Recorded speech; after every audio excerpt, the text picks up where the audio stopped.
Bienvenue sur PokerStrategy.com, votre école professionnelle de poker. Le No Limit Hold'em.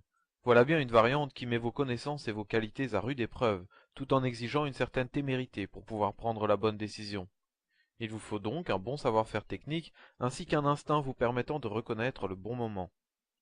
Cette vidéo, et les suivantes, vous proposent une stratégie vous permettant d'être un joueur gagnant en No Limit Hold'em dans la variante Full Ring, c'est-à-dire avec entre 7 et 10 joueurs à la table. Vous y découvrirez les choses suivantes. Tout d'abord, qu'une bonne gestion de la bankroll est essentielle afin de réaliser des gains à long terme. Ensuite, avec quelle stratégie vous pouvez battre les petites et moyennes limites, quand jouer quelle carte, et finalement, comment déterminer la force de votre main dans les tours d'enchères suivants. Une fois que vous aurez atteint le rang bronze, vous aurez accès à d'autres vidéos traitant des mathématiques du poker ainsi que de votre approche dans les différentes situations. Mais nous y reviendrons plus tard. Nous allons tout d'abord commencer par vous introduire la stratégie Big Stack, ou BSS pour Big Stack Strategy.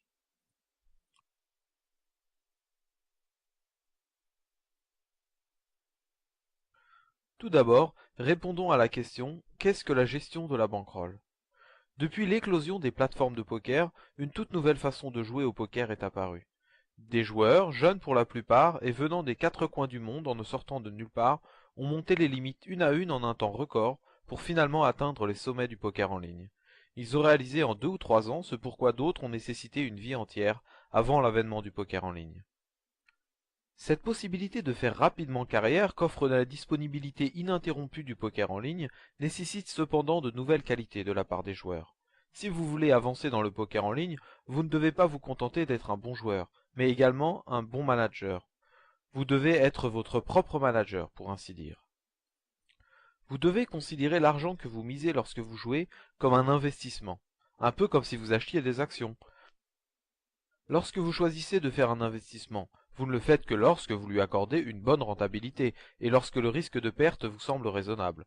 Pour atteindre ceci au poker, il vous faut appliquer une bonne gestion de la bankroll.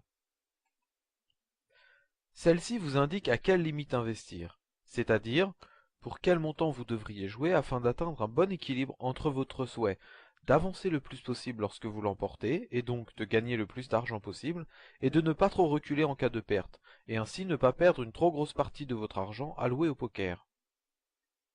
Au final, vous voulez gagner beaucoup lorsque vous gagnez, mais ne pas être trop handicapé par vos pertes. Pour atteindre cela, vous devez utiliser la gestion de la bankroll à 25 buy-in. La gestion de la bankroll pour la stratégie Big Stack est la suivante. Vous entrez toujours à la table avec un tapis complet, 100 big blind. 100 big blind représente donc un buy-in.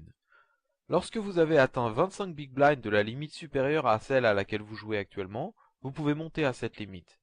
Lorsque vous n'avez plus que 25 big blind de la limite inférieure, vous devez y redescendre. Si vous entrez à une table à laquelle votre gestion de la bankroll ne vous permet pas de vous asseoir, alors vous êtes une victime toute trouvée. Les joueurs des limites plus élevées n'attendent que ça, des joueurs qui n'ont ni le niveau ni la profondeur de bankroll pour y survivre. Sans une gestion solide de votre bankroll, vous ne pouvez pas gagner sur le long terme. Personne ne le peut. Même les meilleurs joueurs du monde finissent par tout perdre s'ils ne suivent pas une bonne gestion de la bankroll.